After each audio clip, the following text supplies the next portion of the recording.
4 years have passed since the mortal races banded together and stood united against the might of the Burning Legion. Though Azeroth was saved, the tenuous pact between the Horde and the Alliance has all but evaporated. The drums of war thunder once again.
All right, hello and welcome. Let me make a little adjustment here.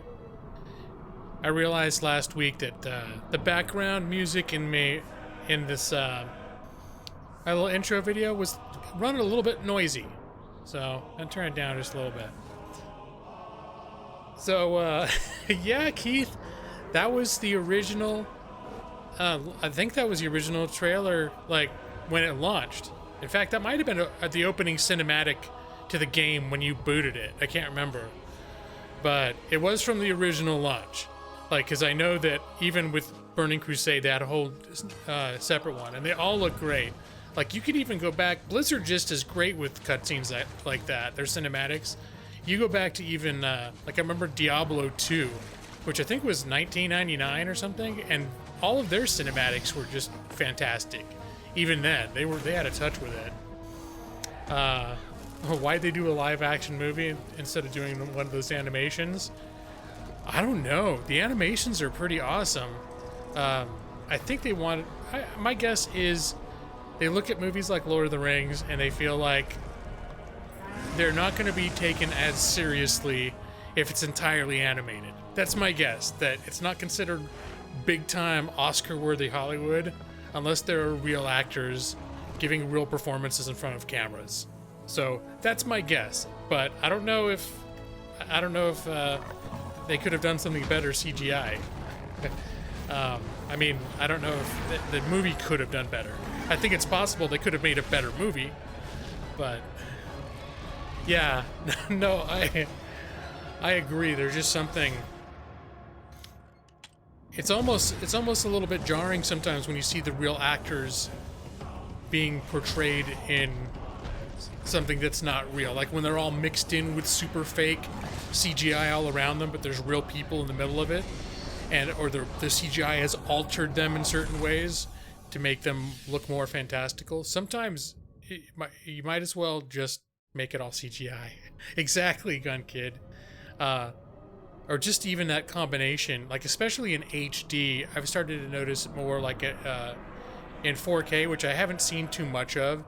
But if you watch some of these movies, like I remember the Hobbit movies I had this problem with. I saw one in the theater that was like the super high def 3D, and it was so, I don't know, it would almost look like they were in front of a painting instead of, like, it looked, because it was so accurate or whatever, seemed less real. It was more jarring, the difference between the real people and the not real space that they occupied. It just was like, I don't know, I found a real problem with it. Brad Pritchard with the pipe cock. They shouldn't fix Sanic? Is making a horror movie? Which one's Sanic? How you doing, Brad? Welcome, and hello guys. It's gonna be another short-ish stream tonight because that's all I can pull off when technically this is right around the time I start getting tired.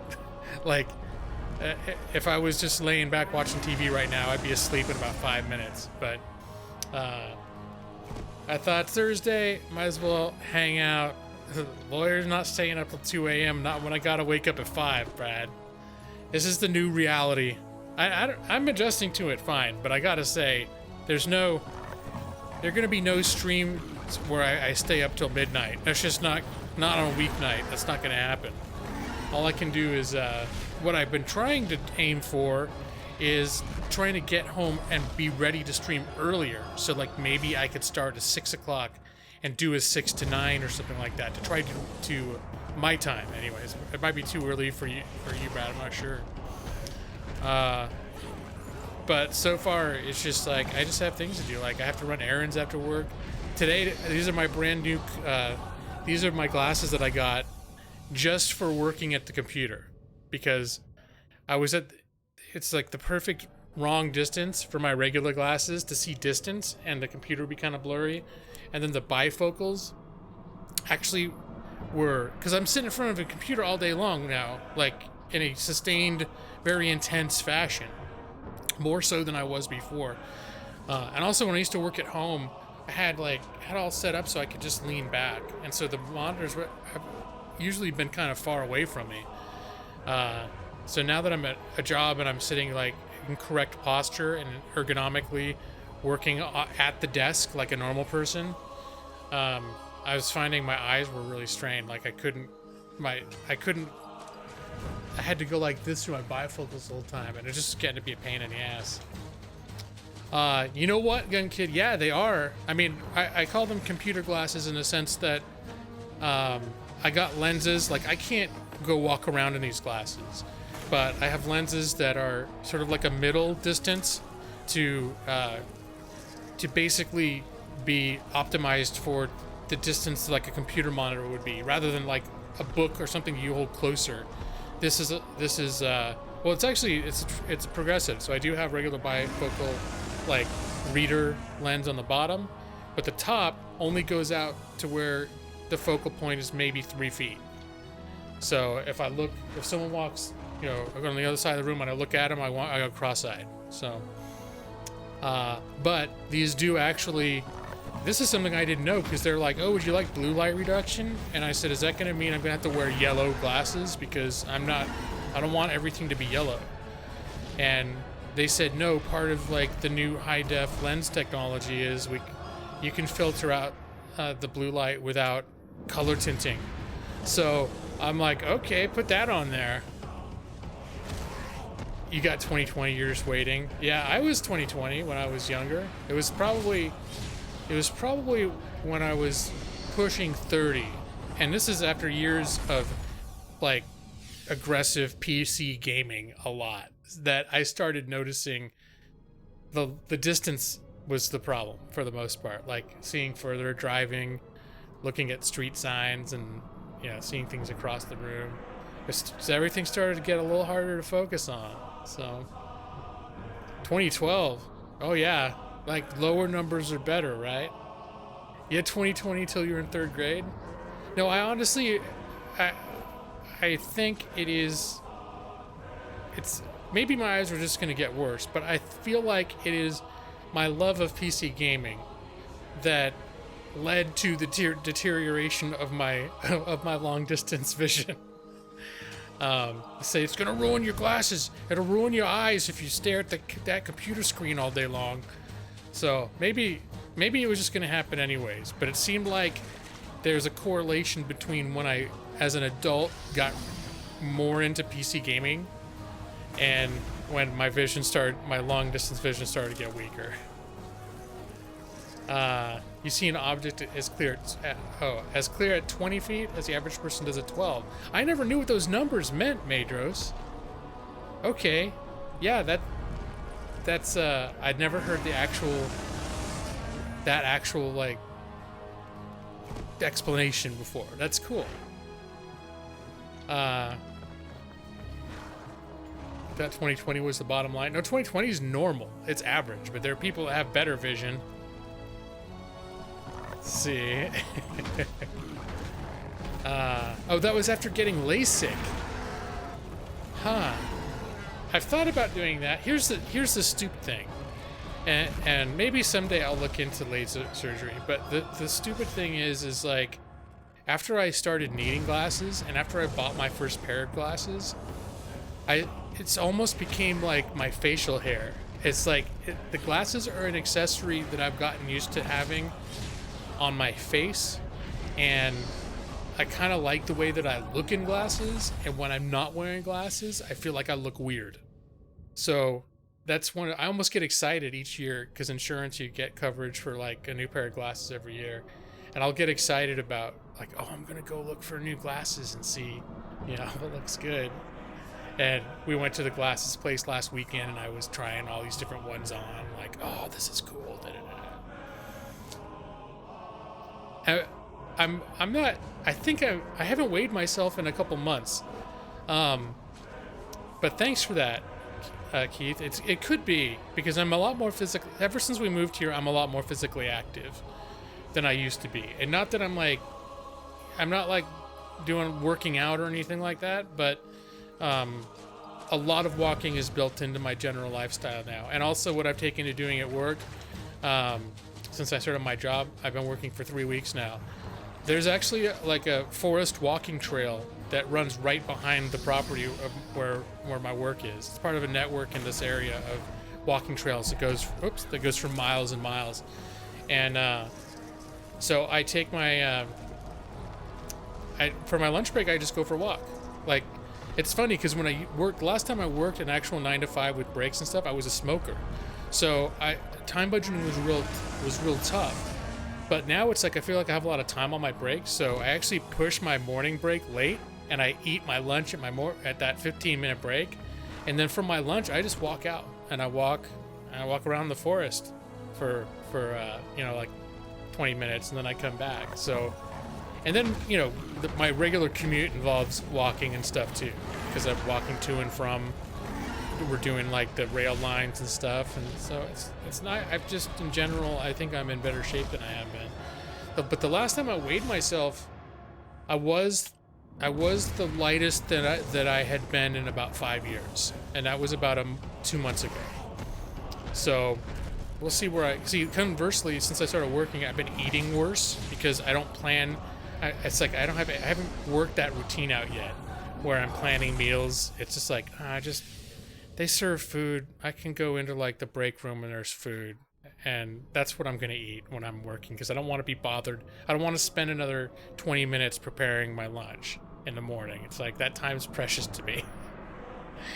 So I got it. But if I plan things out better, I could probably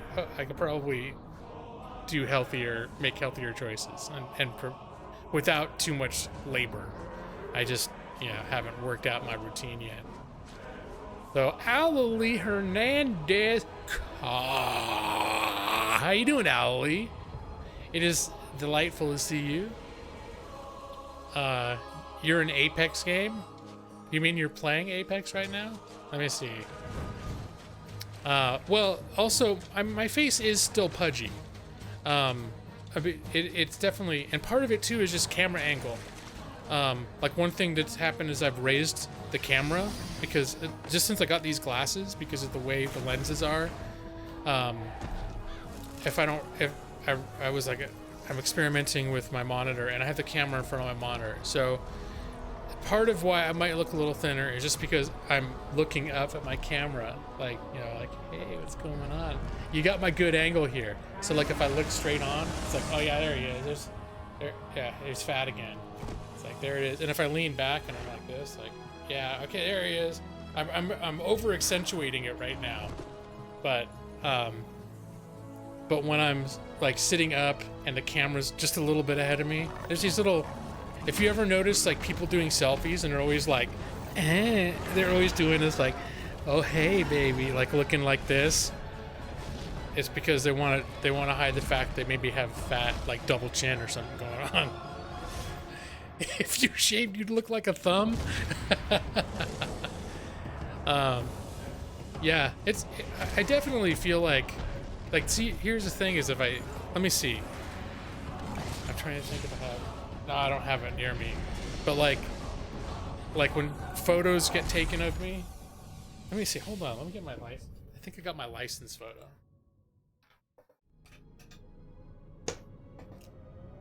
Now the trick is if I can figure out how to show you my license without showing you my driver's license number and my full name and all the stuff that, as a YouTube celebrity, I keep confidential. Nope, I don't think there's any way I can hold this up to you guys. Anyways, wait, can I do this? Oh, here we go. Let me see. Maybe you can see this. Nope, that's not gonna work either. Anyways, if you take like just a photo of me, like I'm looking at this photo right now, and this was taken 3 weeks ago, and I look like I ate myself, or my whole head is swollen, and I know I couldn't have lost that much weight since that picture was taken, but maybe my face was swollen that day. I don't know. All I know is I can see myself on camera right now, and I can see this picture right in front of me, and I'm like, dude, that doesn't look like the same guy. This is like one fat dude in this picture. So. But I also generally, when pictures are taken of me, I always look terrible. So like I look in the mirror and I'm like, hey, that guy looks kind of nice. And then if someone 5 seconds later takes a picture of me, I'm like, who's that fat bastard? But anyways, let's get in a game. Let me see. Oh, how's Chauncey? She's good. This is late for her now, so I'm keeping her in her cage for the stream. But I think she's adjusting to me working, and she seems to be doing well. She's not like going super crazy or anything like that. I like how you're being all, weigh yourself, make a poop, weigh yourself for science. And the difference in the weight is the weight of the poop. Let me see. Alright, we'll do this.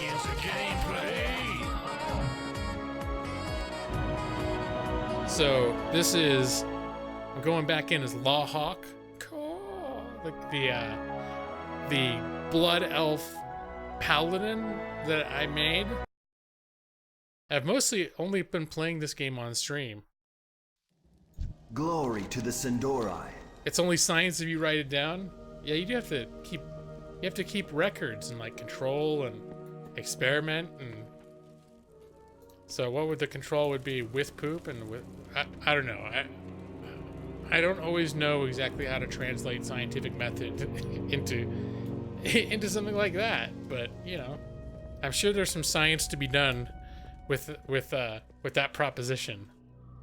Oh, Mythbusters taught you that. Okay.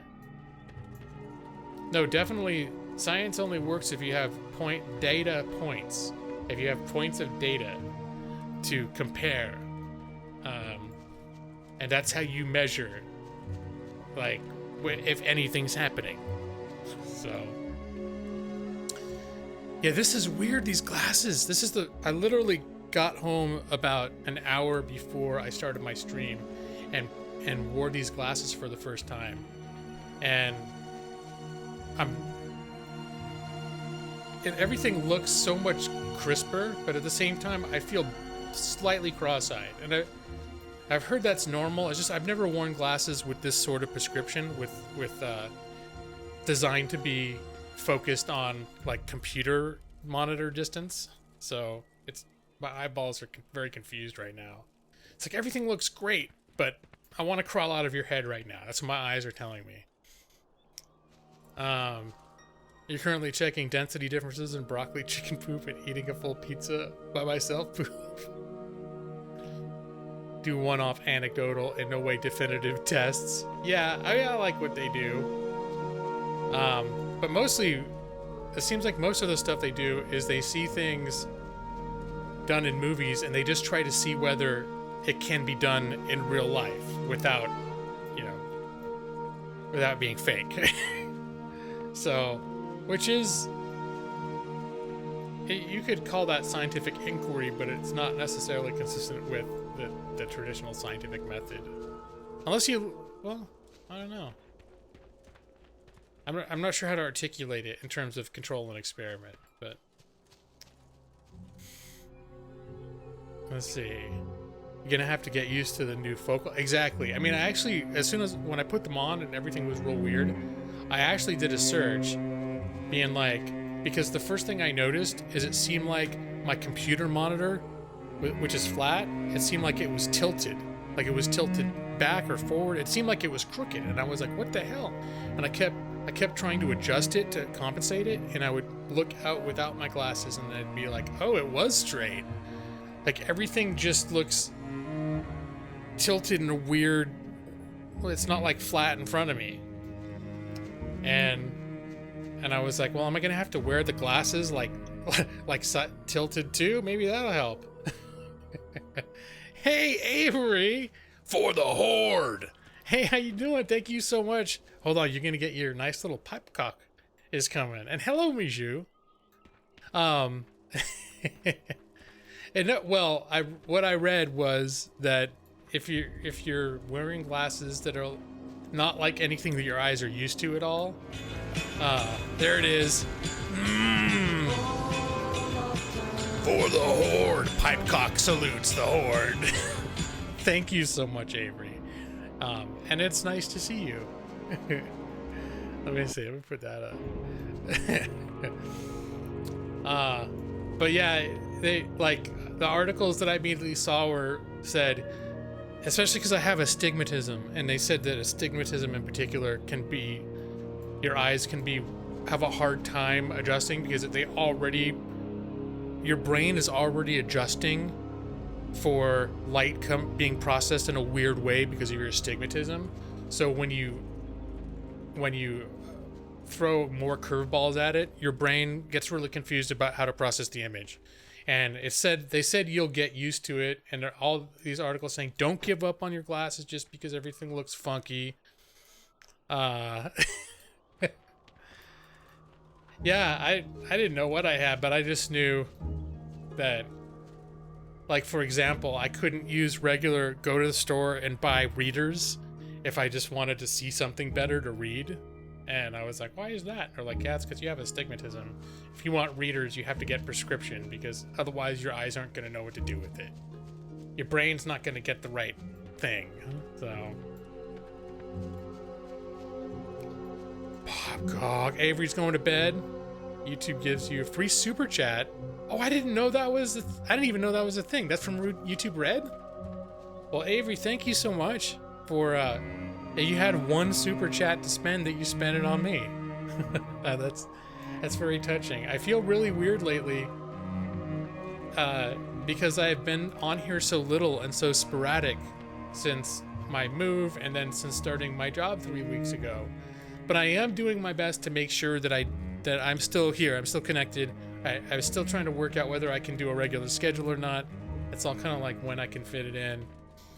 And my job is starting to get into swing, where I've been pulling some overtime. I randomly, like last Friday, I had made an appointment to see the optometrist to get these glasses.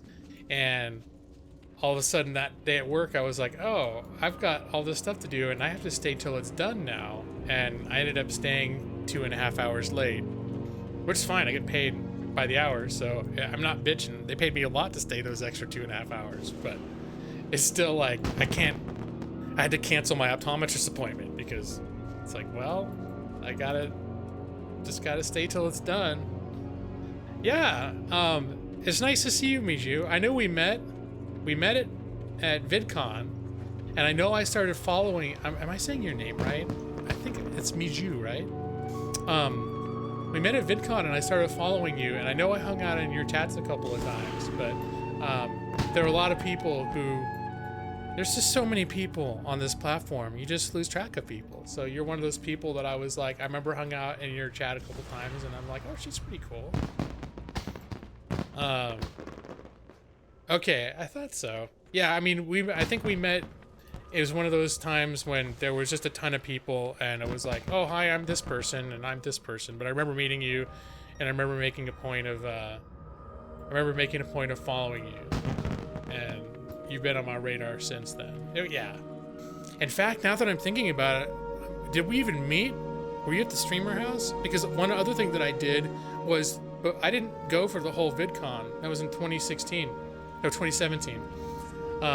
I only was there for one day, and before I went, I watched videos that other people were posting of get-togethers around VidCon, and I know I went on Facebook and Twitter and added a bunch of people based on the videos that I saw, because I was using that as a cheat sheet to help me figure out who was going to be there and stuff.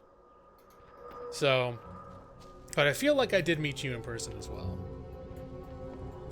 Were you at that big YouTube gaming party at the at that restaurant where it seemed like just about everyone was there for at least a little while?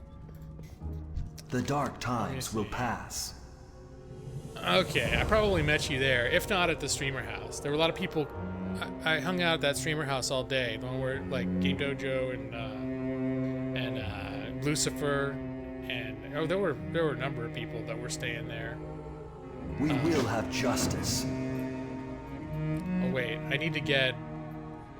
We will persevere. I need to get appetizers and fireworks, and I think that's around here, isn't it? Yeah. No, that was crazy. Like, I just went for one day. Like, I came around noon and I hung out, and I think I went home around 9. And I was just seeing, I mean, it looked like everyone was having a real good time, but I remember thinking, I couldn't keep up. Like, if I had tried, I'm in my 40s, you know? Like, I was a big partier when I was in my 20s. But for some reason, like, people are staying up late drinking. I mean, one night of that for me, and it would be over. I'd just be like, okay, looks like canceled my plans for the next 3 days. I just spent everything that I've got. Yeah, well, I did. I lived near downtown Los Angeles. So I actually got someone else pick me up, and I was about, half hour away. And then they gave me a ride home at the end of the night. It was far enough away that it was hard, because we do public transportation, and which worked for every place that was around us where we lived, but it made certain places were kind of hard to get to, and that area would have been a little tricky to get to and from. It would have been very time consuming, so it wasn't practical for me to go down there of my own volition. But so I waited for someone to be able to pick me up for the day, which worked out. But that's the ironic thing, is that's the last 3 VidCons. I lived, 20 miles away, or 30, I'm not sure. It's not that far. But for various reasons, like 2017 is the only one that I actually went to. Usually it's because other stuff was going on. Like, I took a couple breaks from streaming, and they both of them coincided with VidCons. So you only went to the one? That seemed like a pretty good one. It seemed like there was just a really good energy that year. There was just a lot of enthusiasm, and I don't know. I feel like if I was going to go to one, that was the right one to go to. So, of course, maybe they all had that enthusiasm. It's just because that was the one I saw in person. It just seemed special. Clearly. And because, and I haven't gone to any of those other things, like all the PAX East and the PAX South and all the PAXs. I haven't done any of those. That was it's the only one that I went to. All right, now hold on, let me figure out. I don't pay a lot of attention to my games. Usually I play games that I can just have going in the background, but occasionally I like to make sure that I'm at least progressing a little bit. Somebody here has treats, right? That I can get, or is it just on the table somewhere? Oh, here it is. Oh, I need a party invitation. Oh God, is this gonna be too complicated for me to play right now? Hey, no, it's all right that you took over chat, because sometimes, you know, this is the kind of place where the chat can get quiet. So if one person's active, like, especially because my sporadic streaming lately, I think a lot of people who hang out in here also are multitaskers. So depending on who's in here, I'll look over and be like, hey, I've seen the same last comment for the last 5 minutes, and then I'll be scared that my chat's broken, and I'll be like, hey, like this happened last week, and I said, is it still? Are you guys talking and I can't see it? And like 2 or 3 people are like, no, I'm here. And I was like, okay, just people being quiet. What a jerk talking to the streamer. Madros is one of those who spends Madros, you'll be in here for hours, but you spend 90% of it lurking. Unless there's some, you know, sometimes there's a topic, you know, if there's something that piques your wish to, there's a topic you're like, you want to jump into, you'll jump right in. But a lot of times you're like one of those people that's just has this on while they're doing other stuff. I'm the same way when I hang out on other people's streams. Like, I still do sometimes where I won't even talk. I just want to have a stream on. But like, I'm doing other stuff, especially when I used to work from home. I did that a lot. But I knew that as soon as I said hi, I would get sucked into being in the stream. So I would just have it on and be kind of listening to it while I worked. We're allied out here. God, hey, Matus. What's up, man? We were just reminiscing about the 2017 VidCon, which was the best VidCon because it's the one that both Miju and I went to. And Matus was one of the people in the streamer house where I basically loitered, not quite sure if I was really wanted there or not, but I didn't have anywhere else to go.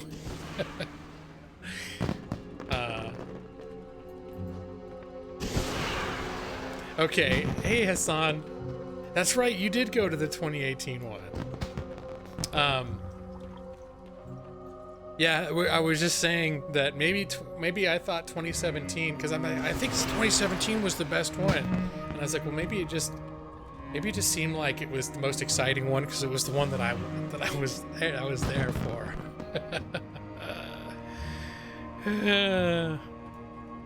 That was my big lament, is that Brad Pritchard couldn't make it over from China. Brad Pritchard's one of the people that I would want to have met the most out of anybody on YouTube. So, and he couldn't make it. But I did get, for those of you who remember, Icky with a V. She was another one that, like, I'd known for a while. And she's one of those, like, mod celebrities back from the early days of YouTube that everybody knew.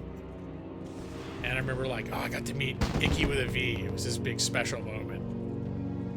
You didn't go last year, Matus? See, so the last time you went was the time that I went. I bet that was the best one. It was all downhill from there. All the kids will be talking about how they wish they'd been there for the 2017 one.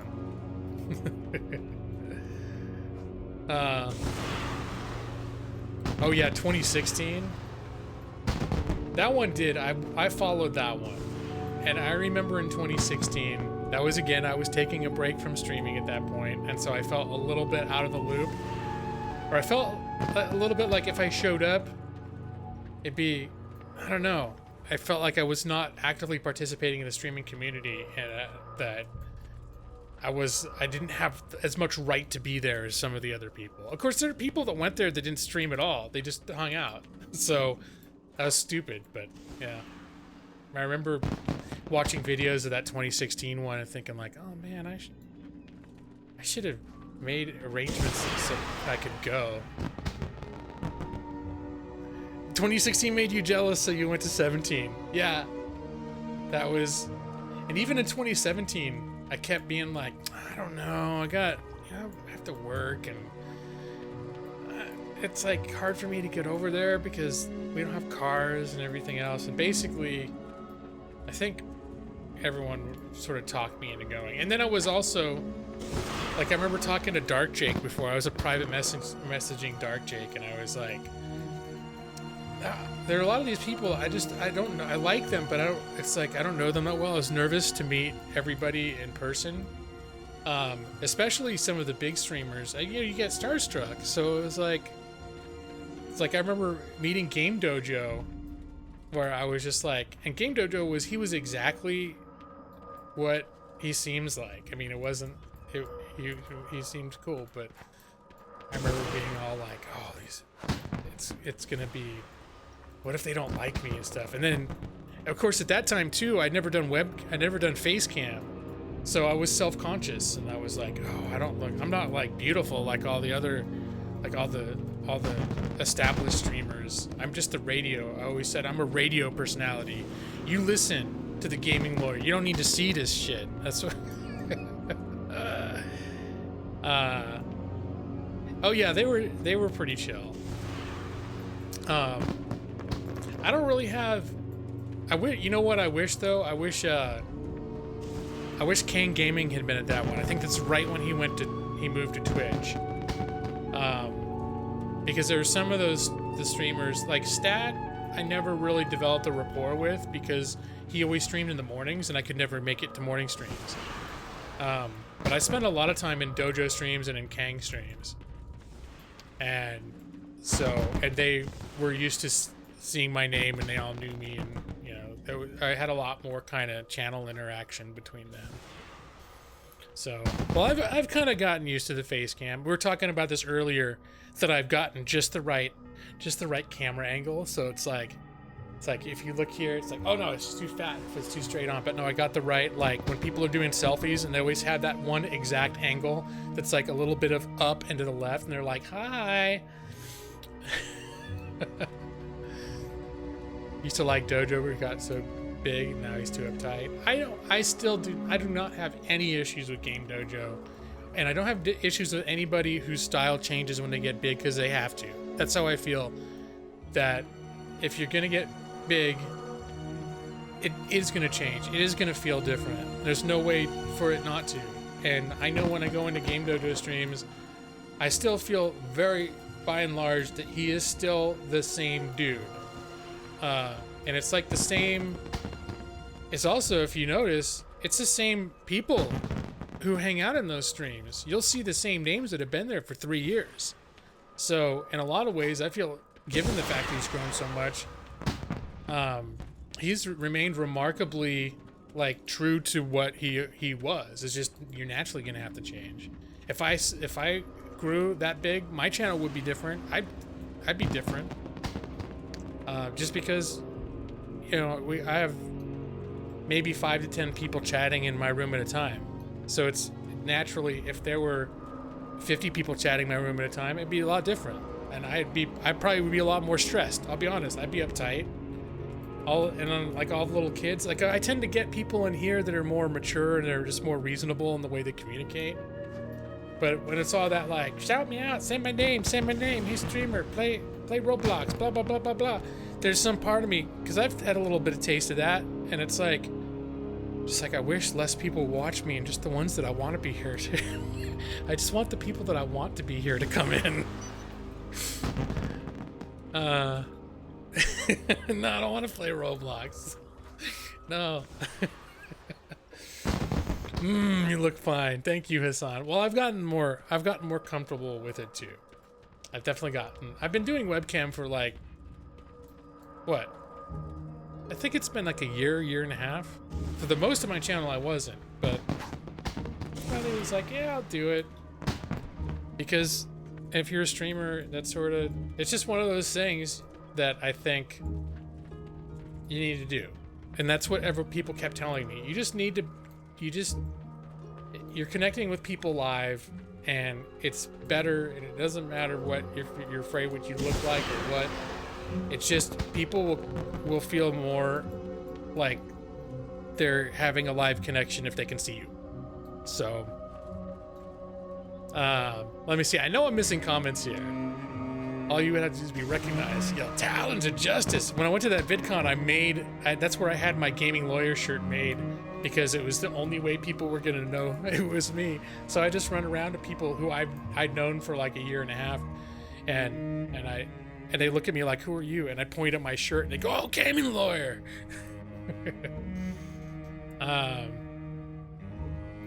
You don't do enough duck lips for selfies, Nick. Hey, I didn't see you. I do the selfie. What is it? I don't do duck lip. That's it. I can't. Yeah. A duck lip's not my thing. What's that? I gotta practice my duck lip selfie face. No one knew who you were. Well, you were on cam back then, weren't you? Means you? Or in any event, I know I saw you on a camera because I saw you in a video before I saw you at VidCon. Because I was doing my homework about who was going to be there. Because I was nervous. I wanted to feel like I recognized that I knew people before I got there. Eat bone meal. Gila was training for the WoW marathon, just running in circles. Yeah, well, this is. I'm very famous for this kind of gameplay. There's the. I'm like one of my most famous streams of all time is playing Skyrim. What we called it 4 hours in Riften. It was totally unplanned, but at least I'm running. It was me walking around Riften like this, and just like walking across the walkways. See, I could just do this. That was another trick I would do when I play those big open world games. Is I would, like in Fallout or Skyrim, I would just go into sneak mode and walk, and I would sneak walk across the entire map. So I'd just very slowly be going across the map. It's just sometimes I get more into the games when I'm streaming, but a lot of times whatever game I got going on, it's just something I'm screwing around with in the background while I hang out. Went to a panel about college creators, and it's weird seeing everyone just handing you business cards. College creators. Well, I know I got a few business cards passed around when I was at VidCon, because a lot of people are trying to make it they want to make a business, they want to make a living out of it if they can. I've never really approached it with that mindset. For me, it was all just about like, oh, I bet it'd be fun to do that. And then I had some downtime one week from my work, and I was like, I wonder if I could find free software to like make YouTube videos. And then I was doing Let's Plays. And then I was like, I got friends that want to see me play this game live. I should do a live stream. I wonder if I could find free software and figure out how to do a live stream. And so I just started doing all that stuff. And then I started, making friends and getting subscribers, and I got monetized, and I never made a ton of money, but I started thinking, well, if for some reason, like, cause I started right when Dojo and all those other people did. If somehow my channel blew up, I never put the effort in like they did. Like, they were pro about it. I was always like, I'll stream when I feel like it. I'll stream whatever game I want to play. And they would have like schedules where I play these games on these days at this time and all this. And they treated it like a real, like they were an entertainment network. And I was just always like, I'm going to play my game and I'm going to push this button and people be able to see me while I'm doing it. You don't play WoW, so it works for you. As long as you're not getting dizzy from me running around. handing out business cards without even talking to people. No, the only business cards I got were from people that I already knew and who I spent a lot of time talking to before I got the business cards. So, but it could be because anyone that knew me, for the most part, knew, like, I wasn't networking. I was not networking so that I could develop a business when I was there. I literally just felt like I'd made a lot of friends, and I thought it would be really cool to meet them in person. And that's I was not there for business purposes. And I think most people on YouTube in the streaming community who know me have figured out at a certain point that I was not here to be like the next big thing. I was just here to sort of do my own weird thing and have weird things happen on my channel that not everyone liked. I used to do like a lot of terrible karaoke and I got like my pipe cock donation notifier, just things that like the people here appreciate, but pipe cock, well, now it's totally normal, Madros. I still wielding one hand. Oh, that's right. No, I came here because I was supposed to. What am I supposed to do? All right, that's a good point, Nick. I got to level 10, so now I need a two-handed weapon to use all my skills, and I totally forgot about that. I'm just gonna end up running around and killing stuff. I need to spend less time worrying about what my quests are and more time just absent-mindedly killing stuff, because that's a little bit better. It's more of a balance for people that are like, oh sweet, I want to see World of Warcraft, versus people that are like, I don't care what you're playing, I'm just hanging out to hang out. Yeah, but it was really old, Nick. It was like, oh my, it's level 8. Maybe that's not so bad. Wait a minute, how do I compare it? There it is. 1.5. So my one-handed weapon does a little more damage, but it's not doing me any favors. So actually what I was gonna do is just buying from the vendors is usually a terrible idea, but I was just gonna see if there was a vendor that had a better two-handed sword that I could just use for now. Only worry about your quest. The quests are love. The quests are light. When I play, I spend a lot of time worrying about my quests. But when I'm streaming, I'm more... The idea is more to have something colorful going on. Like, here's me over here, and I'm talking, and and then back over there, there's this colorful, wonderful scenery happening. Fun-looking things are happening in the background. And running in circles around a little area, not necessarily... Alright, wasn't there a weapon person around here? Am I missing it? That's one of the problems I never really got good at, is focusing. Really focusing in game. I actually, when I'm playing on my own, I'm marginally good at games.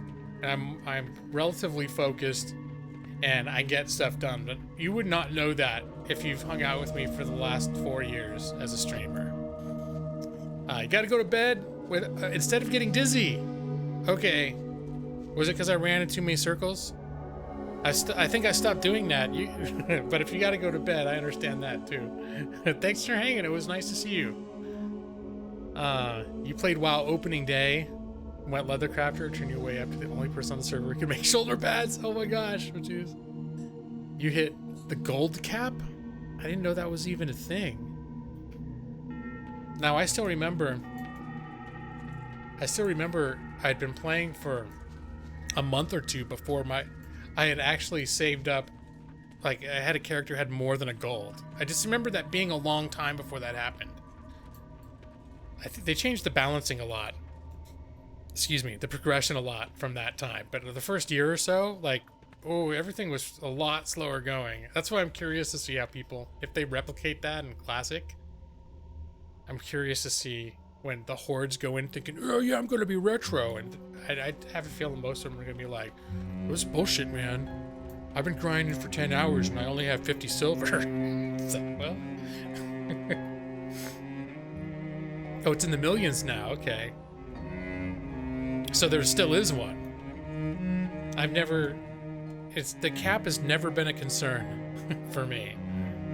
I would never have gotten close to it. I think the most I've ever had on a single character is about 30,000. It's what you need to buy the big elephant with the vendors on it. The big elephant mount. That's a little bit more than whatever that cost is the most I've ever had on a single character. 9 million. That's ridiculous. 999. That's ridiculous. If you get 100,000 cap, that's enough for my 15 years of WoW right there. The Traveler's Tundra Mammoth. Yeah, Nick. I think after I saw yours, I really wanted one, so I set my mind to it.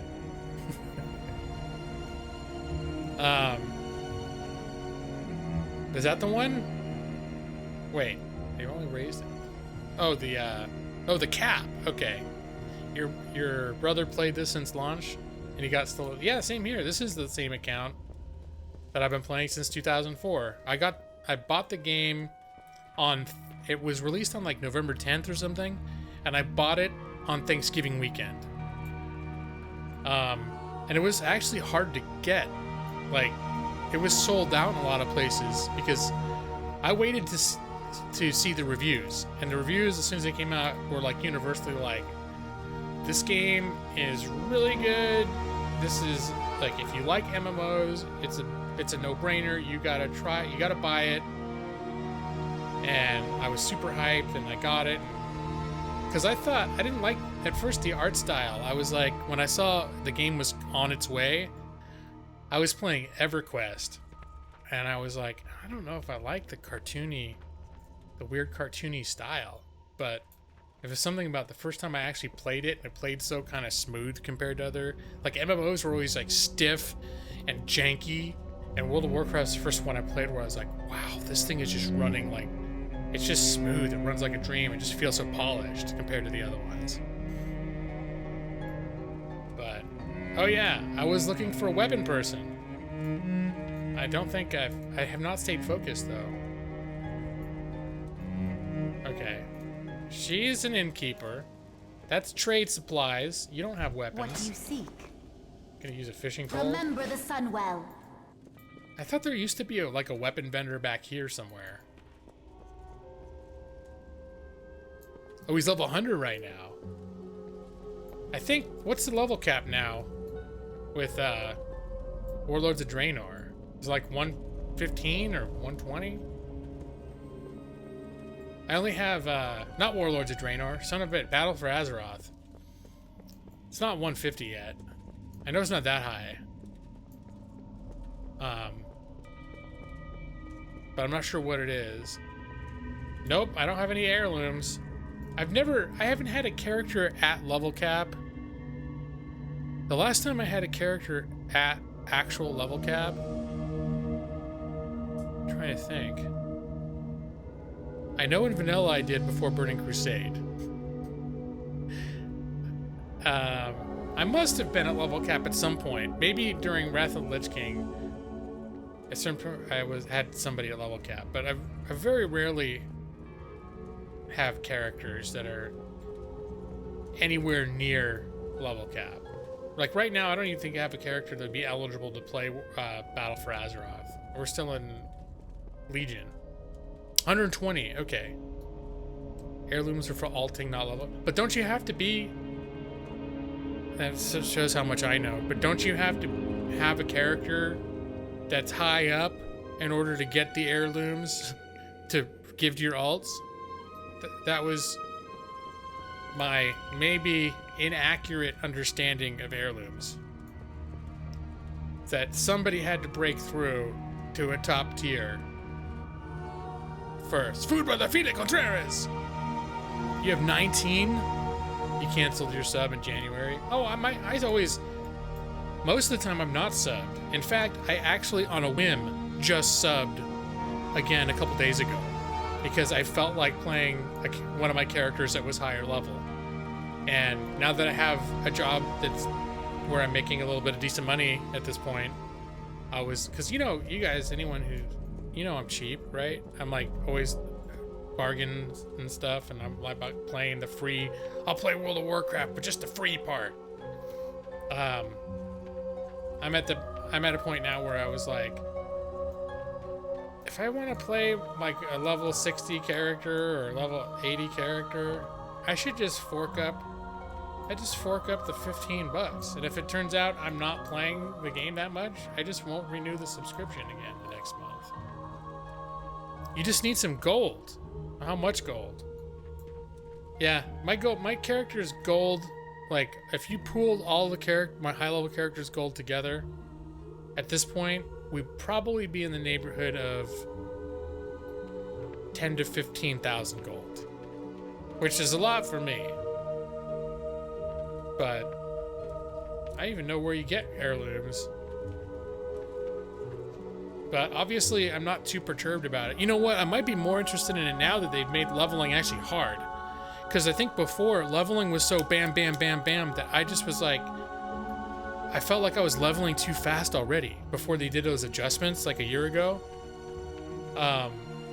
And I had no incentive for myself to do anything that would make the leveling faster.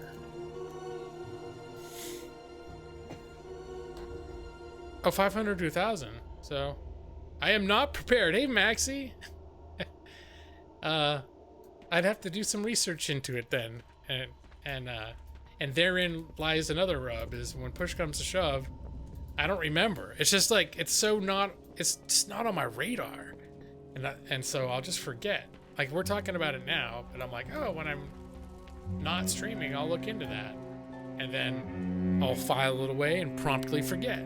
There's a vendor in Ironforge Alliance side, and the Horde is Undercity. Okay. You hit 93 degrees? Food brother. It gets warm where I am, but just because the sun hits our windows full force. So it's all, even though it'll be 60 degrees outside, it'll be like 80 degrees in our apartment. So like I'll come home and I'll open the windows and all this cool air will rush in. But I don't know what we're gonna do when it actually, because it does get, for a few weeks in the summer, it does actually get like hot and muggy up here. And I don't know. The challenge is to see whether I can avoid the temptation to buy a window air conditioner. But I already warned my wife.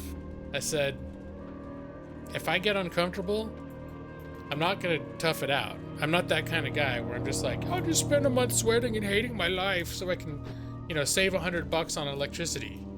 Nope. Like, I wouldn't necessarily have the AC, like ACs running in every room so the whole place is cold, but I lock myself in a single room and make that place like the North Pole, damn it. Well, we live in an apartment, so I'm not gonna get central air.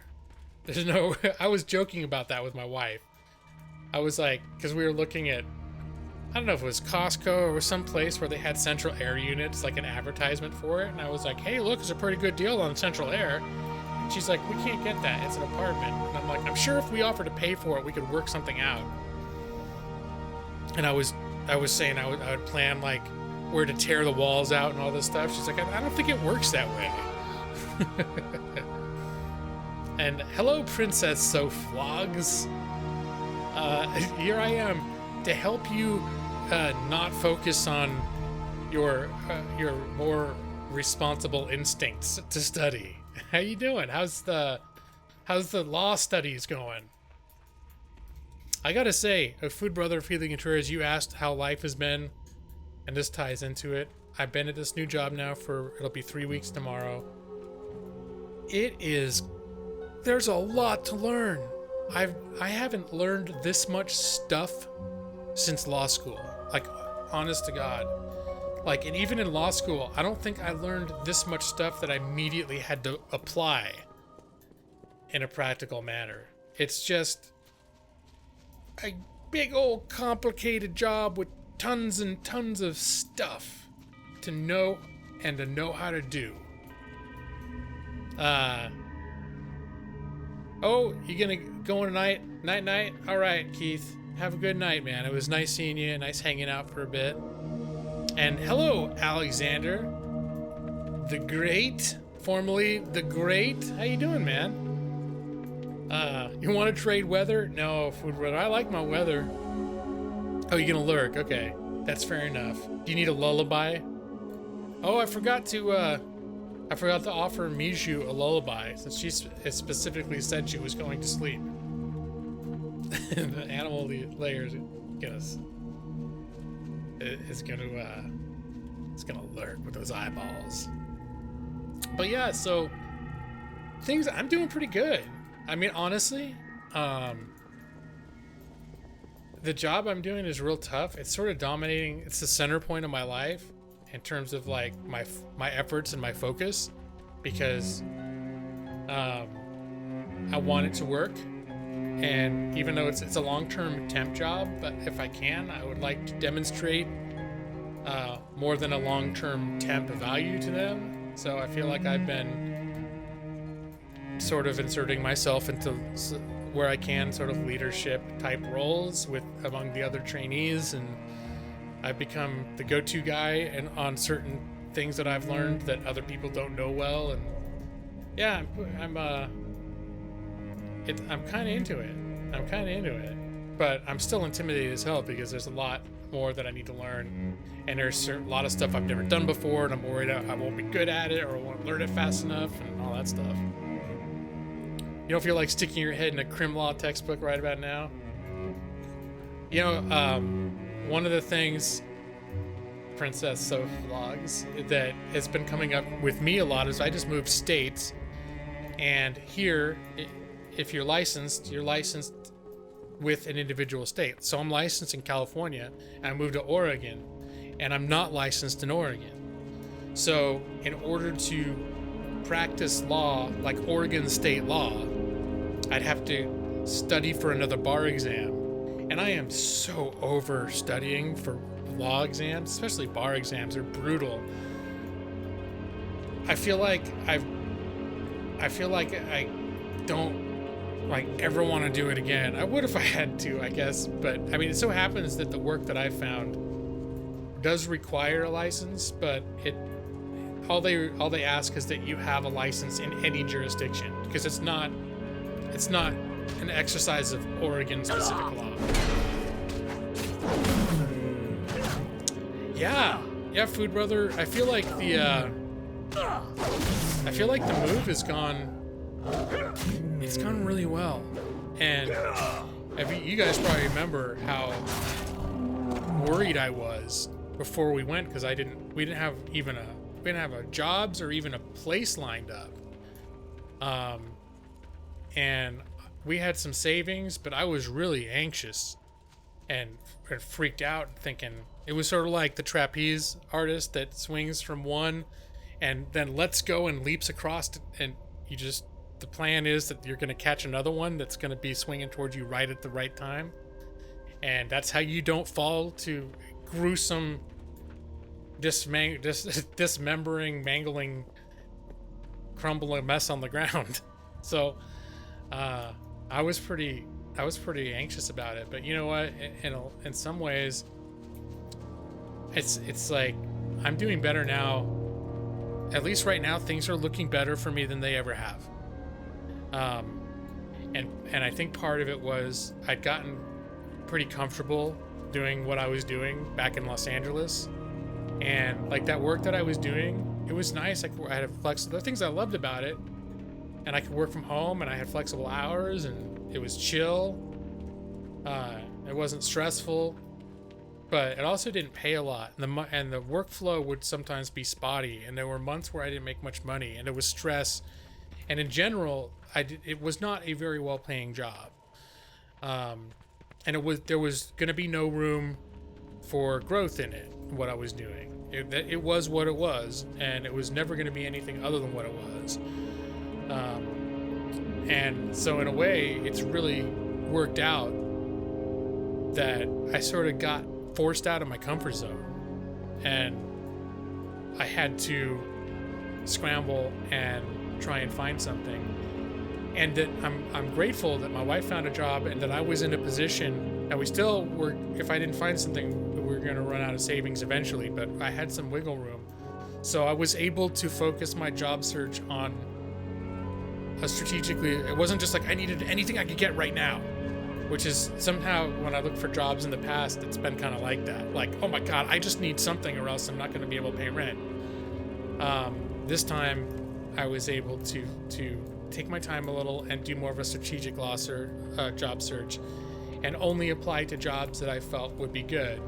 And so I wasn't getting a ton of calls because that's just how it is, because I wasn't carpet bombing like the job sites, but the ones that we're applying to were all jobs that I thought, hey, if I got this could be a first step in a new direction in my career. So hey, there she is, Amiju. There, you're still there. I do these awesome lullabies, so if next time you're gonna go to sleep, let me know if you want a lullaby. People are so soothed by them. I'm known, it's a feature of my channel that's well loved. You and your wife, unit, have any favorite food places like you did in LA?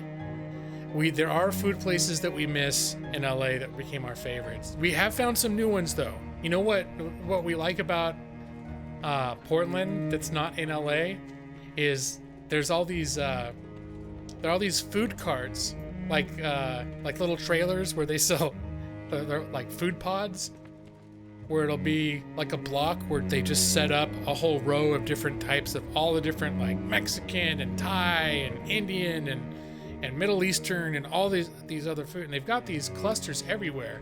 And there's one particular one that we discovered that's really convenient for us. It's like right off of, like literally you get off of a train and you take 20 steps and you're in it, and it's got like this real big seating area. It's a whole property just devoted to temporary food trucks, and there's probably about 30 different ones. And so you could go there like every Saturday for the next year and not have the same thing twice. So that's something we've been excited about. Now, unfortunately, one thing that's been bad is my wife's had a hard time. Her job has been very challenging, and mine is too, but hers is like stupid challenging.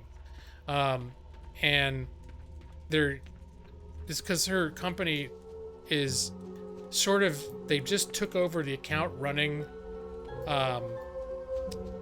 some major services for a big site, and they're still trying to figure out like how to allocate the work properly and what they need, how many more people they need to hire, and that sort of thing. It's going to be like that for a few months. And so in the meantime, she's kind of ended up doing like the job of two people, and literally one person quit and they had her doing the second person's job, and she's getting paid hourly, so she's getting compensated for it, but she's literally working like 12-hour days, and a lot of times weekends, and it's temporary, but it has meant that we have not had very much time to go out and explore and have adventures. As much as we would have liked, but that's gonna change. They're gonna sort out. I feel a little bad too. I keep saying like I wasn't working, and then the first job that I got, it's like it pays really good, and it's like a 40 to 45 hour a week job. There's a little bit of overtime, but they're really big on like, no, we don't want you working like all the time. There's a huge work-life balance thing going on at this job. So you have to work hard, you have to learn a lot. It's a very demanding job, but basically it's a 9-to-5 job with, an extra hour here and there, and sometimes the odd half day on the weekend. But for the most part, it sounds like the average work week for people doing what I do there is between 40 to 45 hours a week. Let's see. Weiju wants. Okay, sorry, I got off on my little thing. You mentioned a lullaby. Okay, here we go. If you never had a lullaby, okay. Here, gotta cut this. This is what we do when we do lullaby. We dim the lights. All right. Go to sleep and good night. Your eyes are getting so heavy. Go to sleep now. Go to sleep, Mijou. I'll be waiting for you in your dreams.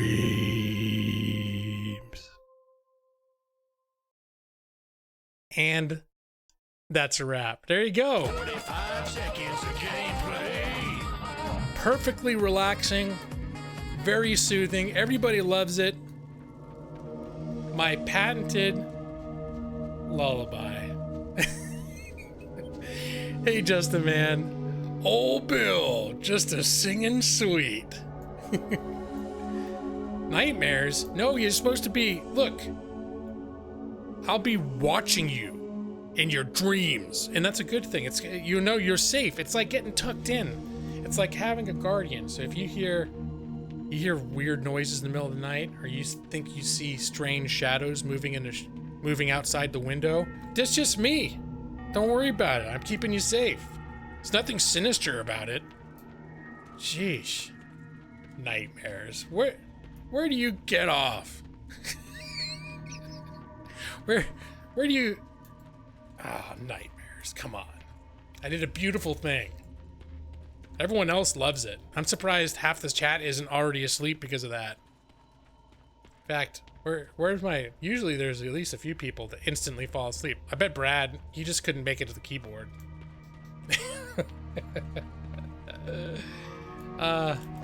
Alright. This is stupid. I've been running around this place for like 45 minutes. You're hiding behind your cat. So, that's my patented lullaby. Your gold is welcome here. Chances are I'm going to be going to sleep soon too. This is 9 o'clock. It's 9:25 my time. 9 o'clock has become my like official bedtime since I started working. I get up at 5 in the morning because I don't know. I was talking about this last week. I used to make fun of my dad because he fell asleep. He wanted to go to bed at 8 and he'd get up at 5 in the morning. I was like, that's so like old stuffy old man. And now it's like, I'm so excited before I go to bed, and I set the coffee maker to go off, so I know that at 5 o'clock when I wake up, my coffee will be waiting for me. And it's like the stupid thing I get excited about during the week. Everyone's lurking, but they just felt that's good. That totally is. I know there's 16 people watching, right? Or at least there's 16 people with me as their active window. I wouldn't say watching because, you know, probably soothed straight into a deep, comforting sleep. But yeah, you know what? I did my lullaby. I should probably wrap it up. I can't let the time get away from me, because if I do end up getting in a groove and streaming until, you know, midnight or something, I'm gonna have some severe issues focusing on what I need to focus on in the morning. There, see, Madros is asleep. 12:25 for you, Alexander. Oh, I used to be up when I streamed on Thursdays. I would usually be up till about 1 or 2 in the morning, but I could do that because I worked for myself, or I worked at home and set my own hours. So if I wanted to sleep in, I could, but now I can't. I gotta be ready to work when it's time to work. So, and I'm still learning a ton of stuff, and it's real complicated. It's like really complicated.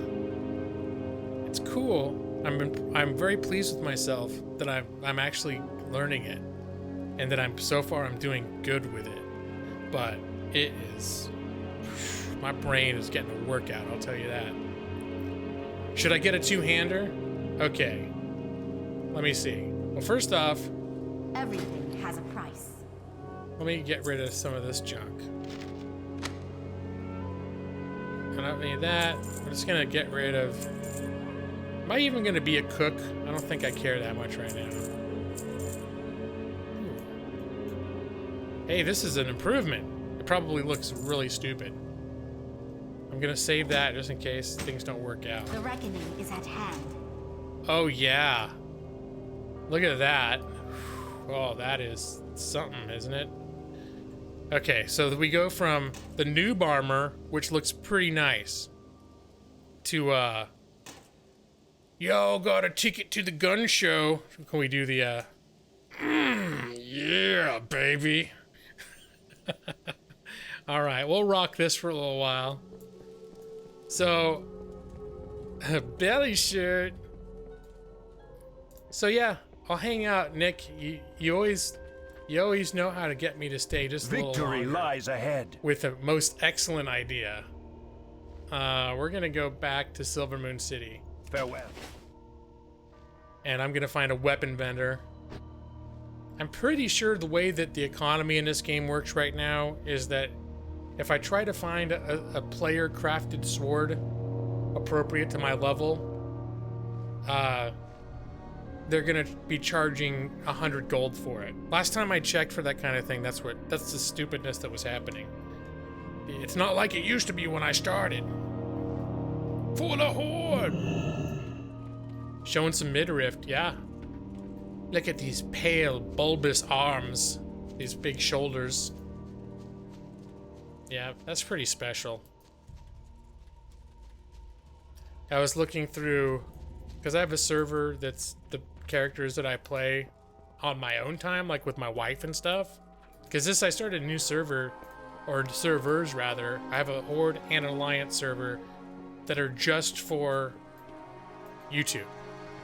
And in case, I don't know how much it'll happen, but in case I ever got into like playing with other people through YouTube and that sort of thing, that would be through those servers. But the ones that I play with my wife, that's like that's on the where all the characters that are my private characters. I think there's a weapons vendor over here. I'm just going, there's maybe I was thinking the auction house. I feel like even checking the auction house is a wasted opportunity. Fireworks vendor, that doesn't help at all. Okay, that's finery. I thought it was one of these little cart people. Tradesman. Find one near a blacksmith. Here we go. Felidus axes and blades by rain. See, I feel like I've done this before. Your gold is welcome here. Oh, level 40. We will have justice. What kind of crap is that? Anaria Shola. Farewell. Serious? Okay. I'm gonna have to go back to the the Falconeer Square, whatever that is. Should I even bother? You know what? I'm right by an auction house. I should take a look. Maybe someone will have pity and have like a really crappy low-level two-hander. Weapons, two-hander. Level 1 through, what am I?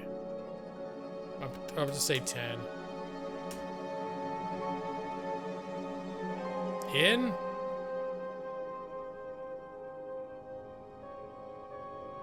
Yep, it's bullshit. That is some bullshit right there. We don't have that kind of money. I have 64 silver. Even if I wanted to go for one of these weak-ass ones. I don't even have enough to bid. Alright, screw you. Oh, yeah. Alright, well, I think now we've officially, for the first time tonight, I'm actually doing something game-focused in the stream. Enjoy it while it lasts, people. People who enjoy watching me play games. watch as I get actually sucked into some sort of in-game objective. It's like now there's something I actually want to do. I'm pretty sure if I fly back to, well, the circles does have its charm, Maxie. I'll agree. It's funny, I just totally lose track. It's the same thing that I do. I don't know if I mentioned this before, but when I'm playing with my wife, and she'll go to the auction house and just browse, she'll get sucked into doing like errandy type things in the game. And wherever she is, I'll just run circles, and I'll usually try to find stuff to jump onto. So like say there's like a vendor up here, and I'll be like running up here, and I'll be trying to jump up here, and then down here, and I'll go up, I'll run off the edge of this, and I'll do that, and then I'll jump on the hedges, and oh, okay, I gotta jump on those. And I'll just run around the same area and over and over and over again. So, or I'll look on her screen and I'll maneuver myself so that I'm in the background on her stream, and I'll make my character do a dance and see how long it takes before she notices. But I feel like the same mentality of running around and jumping on stuff happens when I'm streaming. Oh wait, what's going on over here? Anyone over here got... No, that's whatever those people are. Victory lies ahead. Crafting people. Professions people. Falcon Wing Square, baby. So... but yeah, so I got these new glasses. I was talking about this at the beginning of the stream. These are glasses that are specific. Like the top part, I can't see distance. It's just for computer length. And before I had distance and close bifocal. And since I've been working, I've been having a hard time because my glasses, like, either have to go to bifocals like this, or I honestly just can't see my computer that well. It's been a lot of eye strain. So I just got this different type of prescription today that I never had before. And it's tripping me out. It's like my eyes aren't used to it. It's making them feel like they're all tweaked and stuff. But at the same time, World of Warcraft has never looked more crisp and clean than it does right now. Yeah, like this is literally the clearest any graphics have ever looked to these eyeballs. It's kind of extraordinary. All right, where's the weapon person? I know you're around here somewhere. You over here? There he is. Weapon vendor. Victory lies ahead. Yes. Wait a minute. Nope, the weapon I have is better. Of the essence. So we're just gonna do that, just so I can get the ability. I guess we're not buying any weapons right now. I could get a big ass mallet. Why do I feel like mallet just doesn't look cool though? Wait, is it Alt? Oh, there we go. It does not look dignified. Oh, Owly!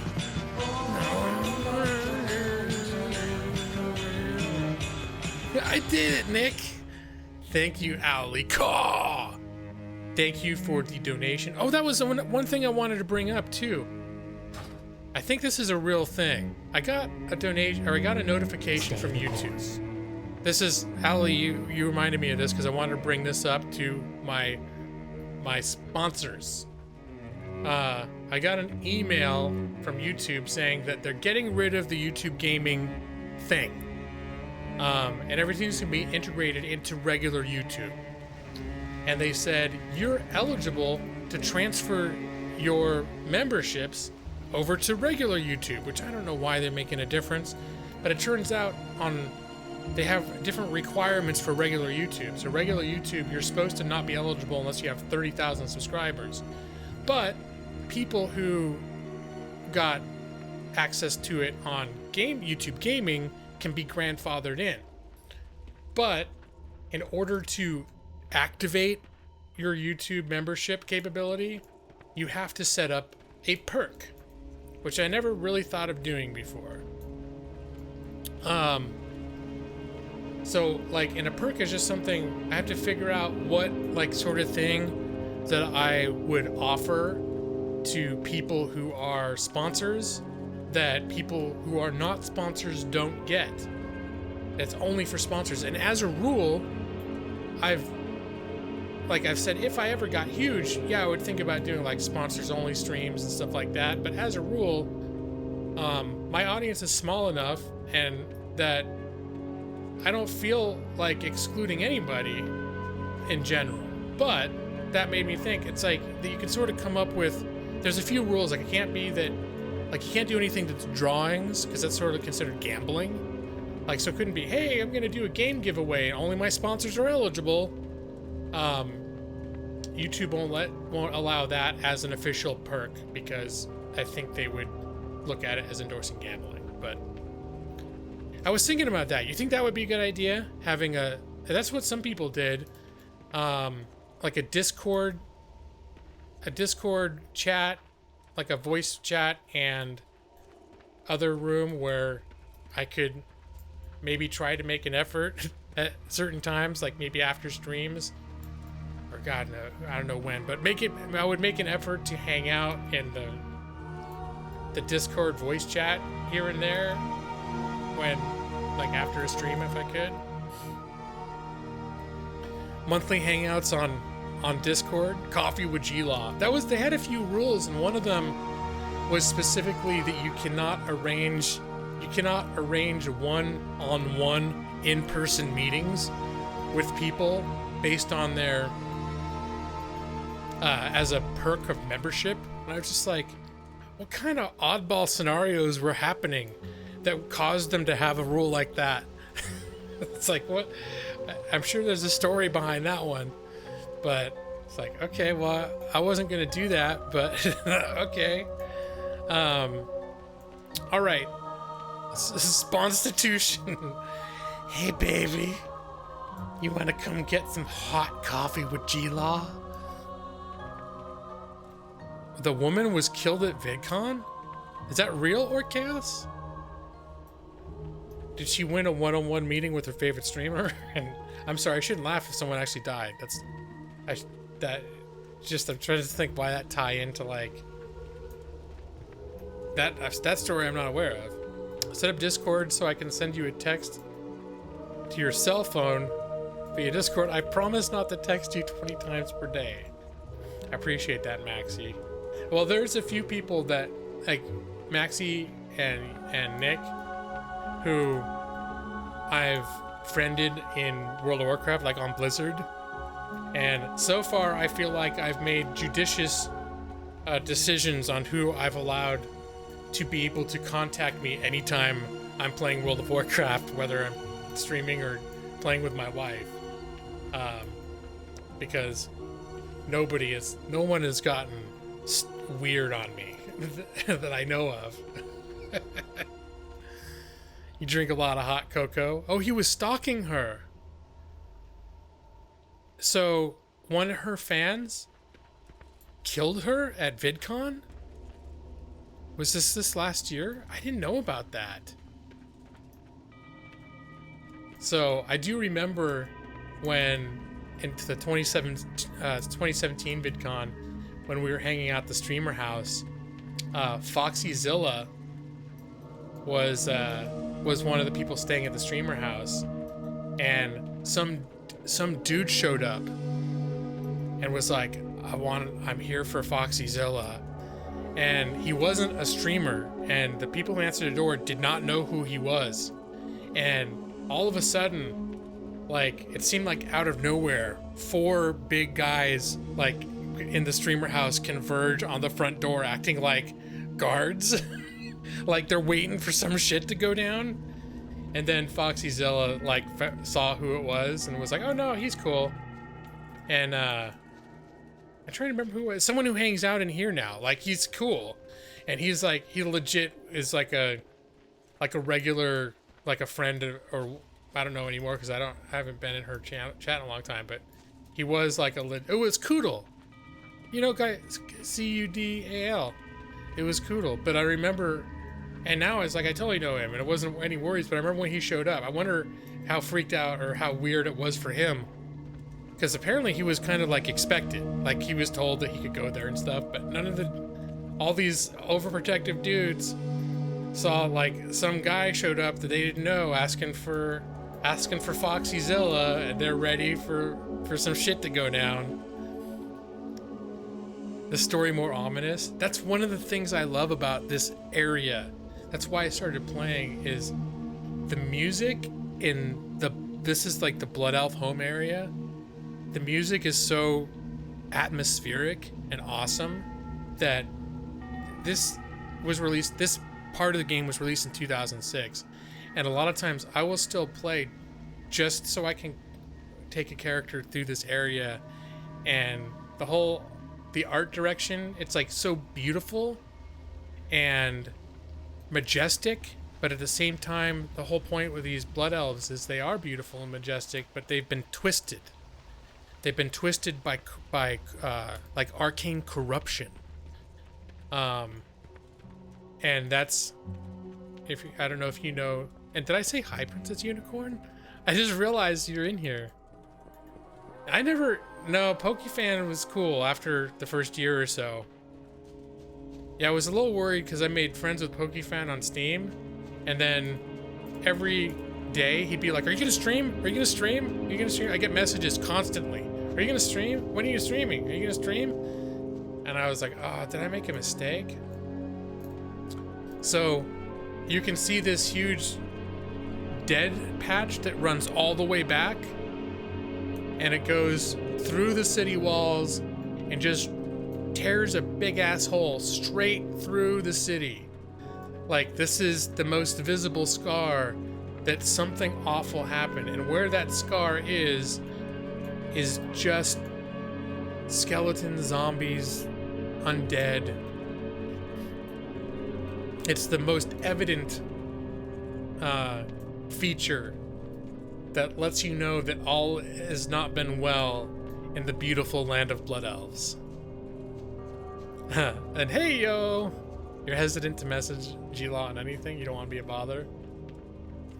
So, well, I wouldn't worry so much about that. I mean, the thing, first off, I'm not big, right? So, I don't get, it's not like I'm sitting here filtering my G-Law fan mail every day. Like, I don't get stuff. And I don't participate in, like, Twitter that much. But honestly, I don't get a ton of stuff. So, Nick, at any time, if you were like, "Hey, I want to, share a link with you," or whatever. Now, the thing is, I'm busy, so I might not always like respond right away, or might not even, depending on the circumstance, not notice it right away. But it's not because you're being a pest, or that I just got way too much, like, oh, these people who are my fans on YouTube, who do they think they are sending me messages? It's like, I consider you guys my friends, so it's cool. Oh, you're hesitant to text your own friends. Okay. Oh, that's another piece of news, Nick. I do believe we have officially made a date for this Saturday for our first actual Dungeons and Dragons game. I've been talking about this for like 3 months now. But we found, my wife wanted to try it. We found one of our friends that we knew here from before was interested in trying it. And she talked to someone else who's also going to come. So it's not going to be a huge thing, but I think because I haven't played it in a while, it's going to be a good number. It'll be me and 3 players. So I feel like 4 to 5 players is more like the optimal amount. But I think for me DMing for the first time in 20 years, I feel like 3 players is good. Yeah, Arius Dow. Friends with an adult. Yeah, kick those shades on, man. Of course, don't make it creepy. Gotta be careful about that. Just,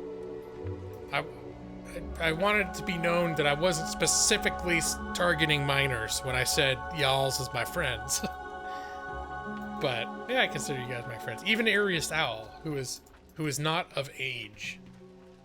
Although that happened a couple times. Like, who is it?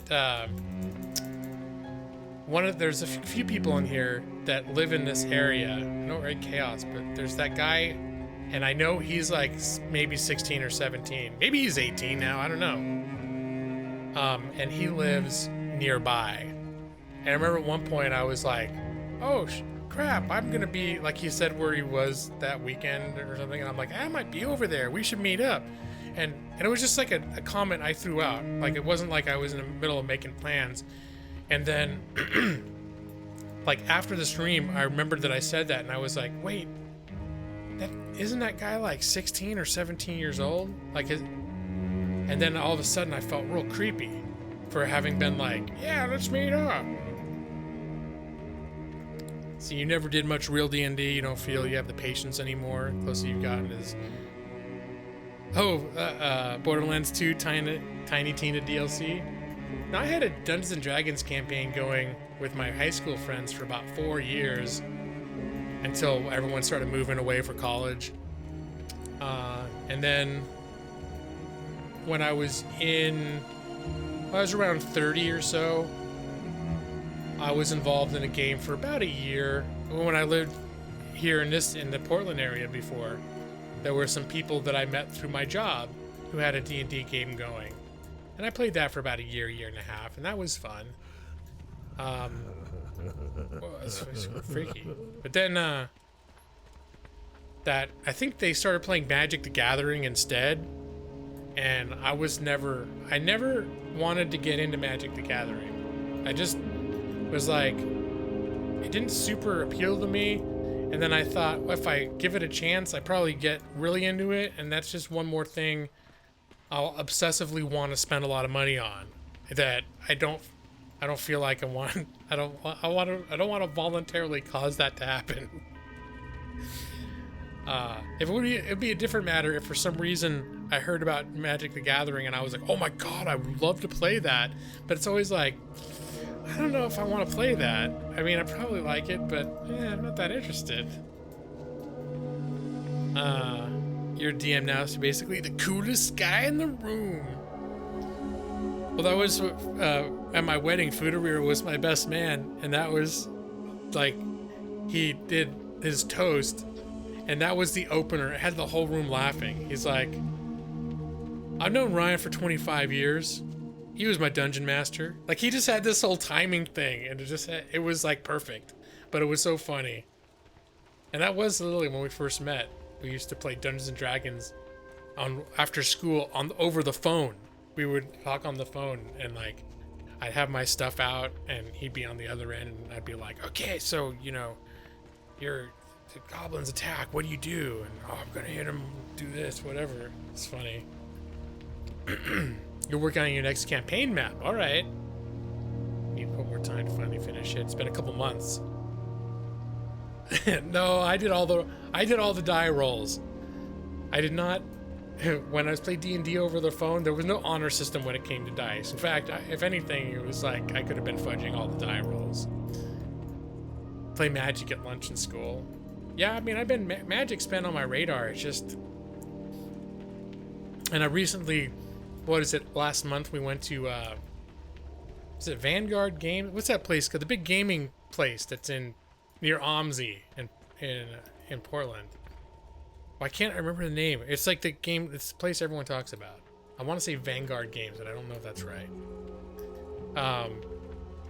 The whole left wall is dedicated to tables to play Magic the Gathering, and they have like decorations and everything. It was really... There were tons of people playing it.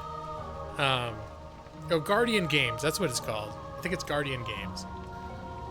And I remember just seeing like how enthused and how everyone had their decks and their cards and their special like card covers and all this stuff. And we'd sat down, and there are lots of tables and they're not all in use. So we sat down and we got like sodas, and we were watching the people play Magic the Gathering, and there was just this kind of energy to it where I was like, those people seem to be really into it.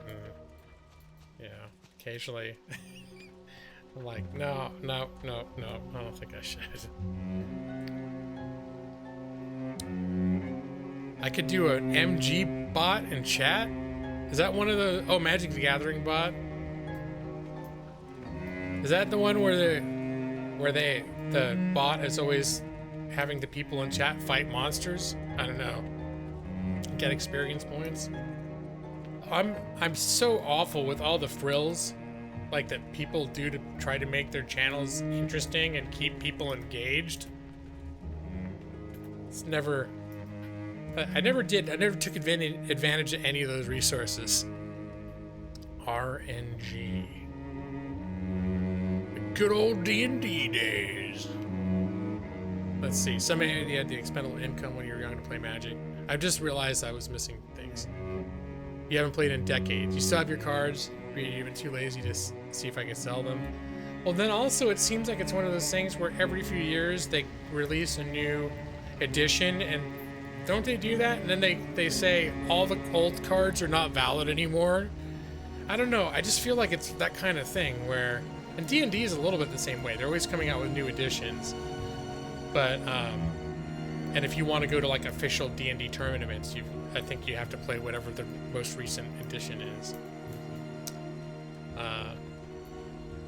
But yeah, and I'm learning 5th edition rules, and so far I'm into it. We're playing. I have the starter set, so we're gonna start Minds of Phandelver tomorrow or on Saturday. It's on Saturday, and I'm already working in my own twist. Like there's certain things that I'm gonna want to inject into the longer term campaign, and I'm just gonna have a glimpse of something that's gonna make them scratch their heads and be wondering what is that, and then it's just gonna be something for them to think about as the rest of the adventure continues. Yeah, it seems definitely a lot easier than 3 and 3.5 and Pathfinder, for God's sake. I was thinking before I decided on 5th edition, I was thinking about playing Pathfinder instead. But because the last time I played actual D&D, I didn't DM, but when I played with that group, it was 3rd edition, and 3.5 was recognizable. It was more complex, but it was recognizable to me, and so was Pathfinder. Even though it's basically an evolution and further complication of 3.0. 3.0 is the last rule set that I actually kind of knew. Let's see. 5th is really good, especially now they've put out more character options. I haven't done a whole lot of exploration of the additional options. Just actually, I bought the player's guide, which I've mostly gone through. I have the beginner's set, like the starter set, which I've been trying to restrain myself a little bit because part of it is just to see, part of what I want to do is just get playing a little bit to see if the people around me actually will want to play in a repeated manner, and also to see if it's something that I still like doing. Like it could just be a nostalgia thing. Like I remember when I was a kid, I used to love playing with my Transformers, robots in disguise. And me and my one friend, we always played Transformers together. And somewhere around 12 or 13, I think it was around 13, we just kind of stopped doing it. Like, we bring them out and just be like, what are we supposed to do with these? Like, it just wasn't clicking like it was when we were younger. And then we were hanging out a few years later. I think we were 16, and we got talking about our old Transformers, and we had tons, and we'd go out in the living room and this area was the Decepticon base, and that big armchair over there was the Autobot base, and we would have these big story arcs that we'd be making up, and we were getting all excited about it. And we ran up to dragged it down from like the storage closet, my big box of Transformers. We took it out to the living room. We got them all set up. And then we're just supposed to sitting in the living room with these toys laying everywhere, just kind of looking at each other like, are we really... Like, I don't want to pick one up and start making it talk. Like, it just doesn't feel like something I want to do. And then we just put them away, and that was the last time I ever attempted to actually play with my Transformers. And I'm a little worried. I don't think it will be that way. D&D is not that... It's not... I don't think it's that kind of game. I think that's the kind of game where... as you mature the game can mature with you. But there's that thing where maybe I'm just having nostalgia goggles, and if I try it again now, it's just not gonna, it's not gonna do it for me the way it used to. You don't own one artifact land. Oh, yeah, because there's the lands. The only Magic I ever played was, I think it was 2012 or 2013, like the computer, the basic computer edition on PC. So I got a very brief taste of how the game worked, but I never got into it beyond that. Games into your Warlock Hexblade. I've had a desire to play one for a while. Let's see if I can get by without Eldritch Blast. Yeah, the whole magic system is like, I like that better, that there's just magic that you can use in combat that you can just cast. And it's not like, oh, you cast your one magic missile and did 1d4 damage, and now you gotta wait till tomorrow to cast it again. Like, oh man. I mean, you get more powerful later on, but those low levels for like all the casters was just, well, clerics at least could fight. They had armor and stuff, but like wizards, well, I'm gonna cast my one spell. I only can cast Burning Hands, and I can only do it one time a day. Let's just hope that I can get in a situation where there's people in an arc in front of me. Do I still have the Transformers? I think my mom might still have them somewhere, but I'm not positive. I'm not positive that they still are that they're still accessible to me anymore. But the last I heard, my mom had, because I moved away to college and I ended up losing it's a complicated story, but we ended up losing most of my childhood stuff.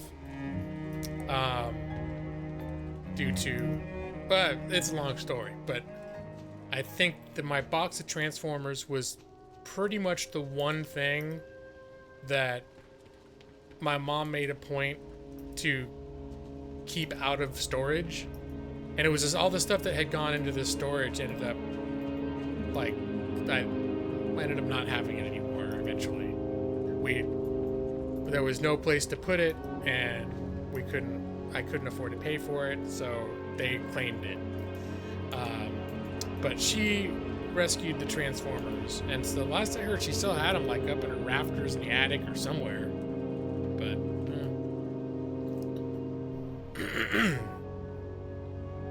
Hexblade Warlock.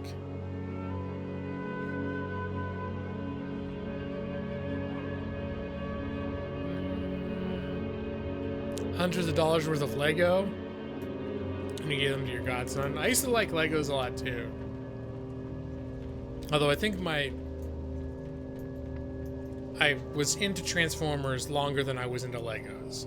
Like Legos, I think I was into until I was about maybe 11, maybe 12. I might have still been playing them a little bit when I was 12. Transformers lasted until I was in like 13, and I think it was somewhere around the 13 to 14, like that. 13 approaching 14, around there. All of a sudden, it's just like I'm just sitting in a room surrounded by toys, and I'm not feeling any inspiration to make them run around and like say things to each other and pretend to shoot each other anymore. Hey Jacob, the Beast Wars. No, that was after my time. But when was I 13? That was in okay. So it was around 1987 is when 1987 or 88 is when I stopped playing with my Transformers. I don't think Beast Wars came out until like the mid-90s. Played a healing last campaign, a lot of saving spells, bailing out other people, vampire. So you're immune to your own healing. Oh gosh, that's interesting. Found a Full Metal Classic Starstream and it's dropped for $100. Were they metal in the beginning? Good. you know what? I think you're right. They were, weren't they? Some of them were. Optimus Prime was, some parts of him were plastic and some parts were, so there was a mix. Now that I think about it, but there were some substantial parts of those guys that were metal though. Because I was like, wait, weren't they all plastic? And I was like, no, not in those days. They're probably lead, so you could suck on them. Kids loved sucking on lead when I was growing up. That's one thing that I realized too, because I bought a few figurines for the D&D game, and they're all plastic. And I was like, when did they stop making the metal ones? Like, it's all plastic now. Did they get cheap? And then I thought, maybe Nick, do you know? Can you confirm this? Did they stop making metal ones because they were all lead and they're afraid of kids getting lead poisoning? Anyways, I realized, much to my disappointment, that all of the figurines are now plastic. Unlike the official Wizards of the Coast and that stuff.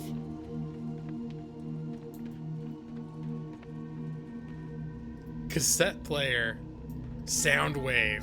I had the knockoff Chinese version. You know what? That's what I found out later, though. I watched that Transformers on the Toys You Grew Up With series on Netflix, and it turned out that the Chinese knockoffs were actually the originals, and it was the people that made Transformers. They were just like, hey, let's see if we can make a deal with those China people over there and make a cartoon about those toys.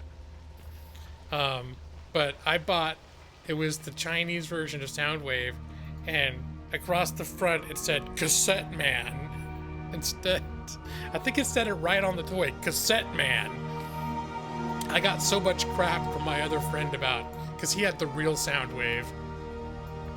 And he was like, yours, he says, only, there was a commercial then of from the makers of Transformers addressing the fact that there were a lot of non-official Transformers floating around that kids were buying. And they had this commercial where it's like, there's a special decal that when you it was like a mood thing where you touch it and it changed colors. And they're like, that's how you know that you have the real Transformers. And it's like, only the real Transformers have the touch decal. And my friend adapted that commercial. He over and over he would say, only the real Transformers are the good Transformers. And he like hold up his Soundwave and just be like, I've got Cassette Man. They still make the metal ones. The plastic ones are easier to mass produce. They tend to be pewter. Okay, so they just got cheap, because before it was all metal and they cost about the same. Well, of course that was in the 80s. They'd probably be more now, but I remember all of our nice metal figurines being like under $5. They were like $3 or $4 each, but that was in the 80s. But yeah, you can print minis nowadays, get a full justified print. Oh, you mean like the paper things, where you get the little discs and you can stick the paper in? I was looking into solutions like that, but I was also thinking about getting is it a Pathfinder set where they just have a bunch of like cardboard cutouts, like color pre-made. I think for like $35 you get basically everything in the monster manual. I was thinking about doing that too, but my first stop was just to invest a little bit of money in D&D stuff and just see if we're actually enjoying playing it and if we want to continue playing it. And if it seems like that's the way things are going, then I might consider spending a little more time, research, effort, etc. into making my game running tools a little more robust. I've already invested more than I was originally planning to, because I bought physical books. I was just going to run off PDFs, but then I was like, nah, if I'm going to run a game, I'm not going to want to do it at a computer. I'm going to want to do it on the table with paper books. Download from shady Russian websites. I found some PDFs around, but sometimes I prefer reading a PDF, and sometimes I prefer looking at paper and handling the book. I always liked the books and handling the books and the pages and the art, and there's something about the D&D books that I've always had this kind of, I've always liked how they felt to work with. But your Sony Walkman, you know what? I just realized it's after 10. I just looked over at the clock. I need to wrap this up. I was trying to get out of here an hour ago. Here. He'll come in here and he'll go sleep too. Yep. Even though my new glasses are making me cross-eyed, I am really enjoying how sharp everything looks. Who knew? It's like, it's better than getting a graphic card upgrade. It's like my eyes can actually see graphics better. Who knew everything actually looked so clean this whole time? You like having PDFs most of the time. Easier to read in bed. How do you read PDFs in bed? I mean, well, I guess you probably have some sort of a tablet of some kind. That's probably something I need to put on my list eventually to have, as an actual tablet of some kind. Because now, doing stuff on my phone, like trying to read a PDF on the phone, just not working out. You can get them on there, but not that good. Looking to buy an NVIDIA 1660 next week or two. I haven't really thought about upgrading my computer. Now that I've got like decent income coming in, I'm trying to be a little bit restrained, because there'd be this temptation to be like, hey, at the end of the first month I could afford to replace my entire computer system. But it's like, you know, my computer system's still working. And yeah, it still makes me happy. So, and I just bought, well, for me, a video card I bought, what, 2 years ago? My upgrade? That seems like, to me, when you at 45, 2 years ago feels brand new. You're like, hey, I just bought this thing. It's like it was 2 years ago. Yeah, but time flies when you're 45. 2 years is just like yesterday. Didn't I just buy a new one? An iPad, okay. And you're watching me on it now. Hey Nick. I'm inside your iPad. Sorry, I don't know where that came from. I'm getting tired. Nick! Hello, I'm in your iPad. Yeah, mine is a 1060, but it was the lower tier. It was a 1060 3 gig. So that's the one thing that if I could go back in time have a little more money, I would have gone for the 6 gig version. But I've otherwise been quite happy with, it's a lot better than the video card I had before. And I had a Radeon before, and I don't know if it's Radeon in general or if it was a particular manufacturer. But that card ran hot as hell, and it was noisy as hell. And eventually, I think it started just frying. It started failing. If I play a demanding game, it would just start shutting. The computer just starts shutting off, or the graphics would just shut off. It would crash the desktop. Is AMD in general.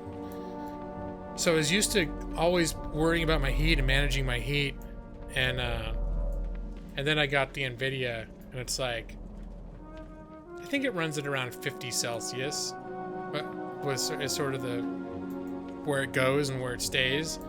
My NVIDIA was constantly up around 90 and in the 90s Celsius. And I was always like, oh, it's just right on the border. It's like, if it gets much hotter than this, it's gonna start shooting sparks and melting or something. But yeah, I got the NVIDIA, and it's just like, it runs cool, it runs quiet, it runs smooth, and it's like, that was one of the best upgrades that I've done. Although the Radeon I had was a good performer.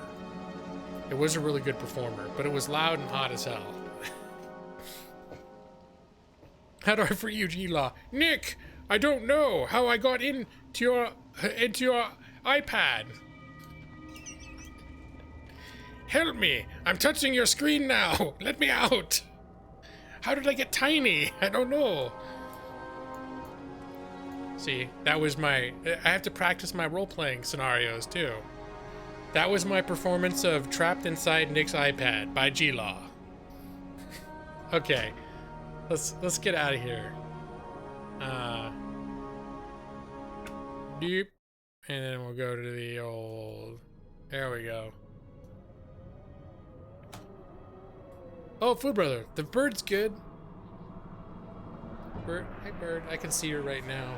In fact, I forgot to put her blanket on.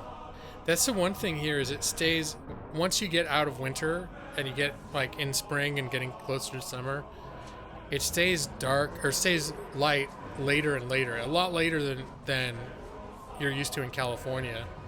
So, and earlier it stays dark. It gets dark a lot earlier in the winter. So we got in a habit when we moved in of it got dark at 6 and I put the blanket on like around 6:30. And now at 6:30, it's like, it looks like mid-afternoon. So our routine has gotten a little weird, but basically by the time I started streaming at 8, it was still like daytime, but it was, I should have had the blanket on her at that point for consistency's sake. I forgot to do it. Yeah, it'll be like in the middle of summer or chaos. Yeah, like till 10, basically. Yeah, it's over. Hey, Food Brother. Yeah, I talk about this every stream now I bring it up, but I started at 8, and I'm up at 5. I have to be up at 5 a.m. for work every day. So this, I actually I was going to stop an hour ago, and then I got, I kind of didn't want to. I wasn't tired, but I felt like I tried to stop. And I just got sucked into, I think probably Nick's fault. He made me excited to look for a two-handed weapon for my paladin because it's been like 3 weeks that I keep forgetting.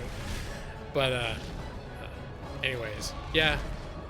Most of my streams, if I don't start till 8, I'm looking at like maybe 90 minutes. It's what I'd be aiming for. It's like done by 9 or 9:30. So, yeah, and also what I was talking about before too, Food Brother, is the job is very demanding. Right now, it will continue to be, but right now it's demanding because I'm learning it's very complicated and there's a lot to learn and do, and so I'm like, when I go in each day, I've got to be on.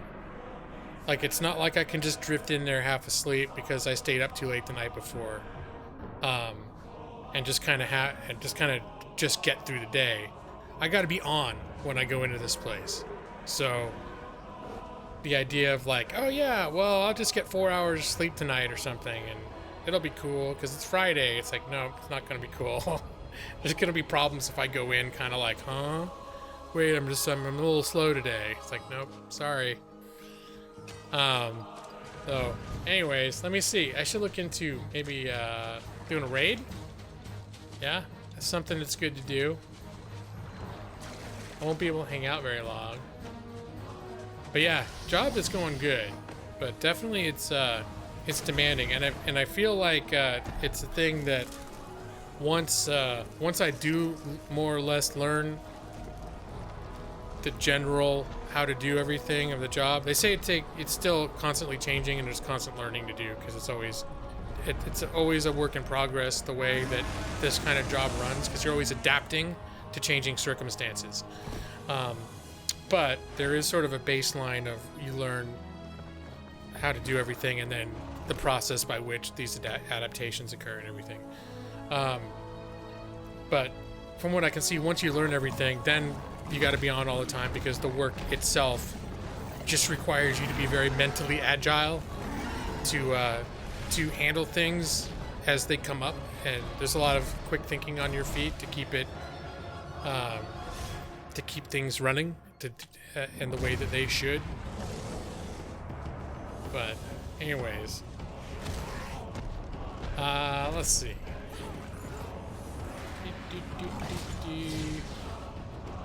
I can find out. I reorganized my my shortcuts. I keep forgetting where to find stuff. 5. Okay, and it looks like they've... What? Did I open an incognito stream? How come I'm not signed in to YouTube Gaming? Okay, here we go. I was like, it's just giving me generic, like, whoever the biggest streamers are, not telling me who else is on that I actually know. Okay.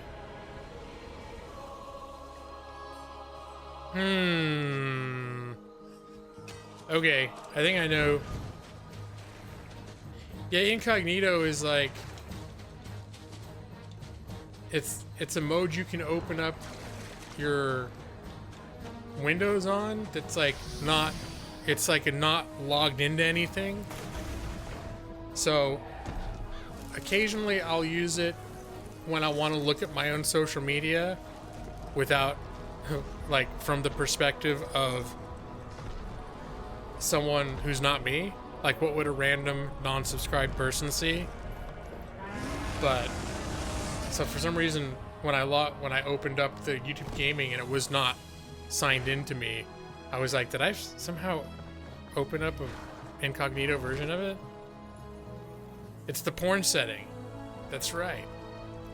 Hey, it's Nolan Wolf. Woo and caw. Nolan Wolf, I think you're the one I was trying to remember earlier, who lives in this area that is underage, right? Or I couldn't remember, but I just remember we were talking about how I consider everyone here my friends, and then Uriasel was like, I'm friends with a grown-up, and then I was like, well, I didn't want to be like specifically targeting minors, but let me see. But I was like, yeah, I still consider you my friend even though you're not of age. Okay, so wait, were you 17 when I met you? Is that the deal? For some reason, like, time doesn't move in my head. For the people who on YouTube don't age. You must have been 17 when I first met you. Yeah, Uriastal. What are you now, Uriastal? Are you 16 or 17? You gotta be like 17, right? Maybe 16? I feel like you were 13 when I met you, and that was a few years ago. It just means I'm the coolest. Yep. Too cool for school, baby. 16, okay. Alright. I want to raid Nintagus. I like Nintagus. And I also like Joyful Death. She's playing Secret World Legends. God damn, she always plays interesting games. That's who we raided last week. She's someone I only recently discovered, like through a friend of a friend. And she's one of my new favorites because she's just like quirky and weird, and she has a funny channel that does funny things, and she always plays interesting games. But I want to support Nintagus. So let's raid Nintagus because I like Nintagus, and Nintagus is a friend of the channel, and I haven't raided him in a while. And let's see, what's he playing? He's playing Mega Man Legacy Collection. So see, that's a trade-off. Is like, I see this other person playing games and I'm like, oh, cool. I'm not into the retro games, but I like Nintagus. So when I raid Nintagus for Nintagus. When I raid certain other people, I raid because I'm like, oh, cool, look what they're playing. Yep. Well, in fairness, Nolan Wolf, my streams are a lot shorter now that I have to get up at 5 in the morning for work. So this is actually about an hour overtime. I tried to wrap up an hour ago and I just kept talking, just much like I'm doing right now. So let me look into a link to grab so we can all, I'm going to put my unilateral contract on you. All you lurkers who are here, you are now subject to my unilateral contract, wherein you are legally obligated to follow this link to Nintagus. You mean let's raid the girl who's playing the cool game, or Nintagus, who I like, but is not necessarily playing a game that excites me because I'm not into the retro stuff. Let's see. I'm a union man now.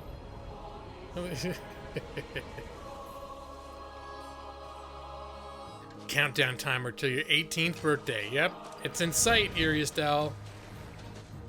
All right, let's do this. We're gonna do us a little, like Nick said, a little hashtag Lawhawk raid.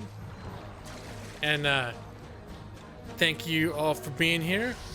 I'm going to continue to try to aim to maybe stream once a week if I can, but every day is an adventure, and I still haven't worked out the whens and the hitherfores and whatever else in order to commit to anything at a specific times. What I ideally like to do is try to get home and be ready to stream earlier, so I could start like maybe at 6 and then stream until 9 or 9:30 and still have a longish stream, just not start late. But as it turns out, I'm never ready by then. So anyways, all right, let's do this. Love you guys. Here's your link, and we will see you soonish. Definitely be back in the near future, and we will see you next time. There you go. Go get them. Give them Mr. Nintagus a like. And hello, Cryptic Ghost. It's great to see you, and good night. Adios. Go to sleep.